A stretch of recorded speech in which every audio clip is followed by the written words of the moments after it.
when I started Game Lab in 2000 with Peter Lee in New York City, the indie scene didn't exist. And we always called ourselves from the first day independent filmmakers of games. And that like slightly awkward phrase goes to show that if we would have said, hey, we're indie game makers, there was no referent. People wouldn't have known exactly what we meant by that. Now, of course, there were independent people making games through the whole decades-old history of digital games. So we certainly weren't the first by any means. But we were part of trying to figure out what it would mean to be a studio working independently, making innovative experimental games, and trying to find new ways to distribute them.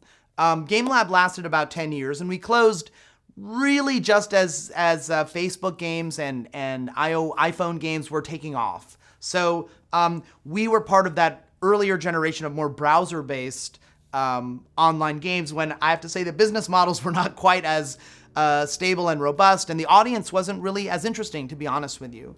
But we were part of that, and I think that a lot of the legacy of Game Lab continues today, both in general in terms of the idea of independent games, but I know in New York City, a lot of our former staff are now running their own independent game studios. And to me, that is incredibly satisfying and meaningful.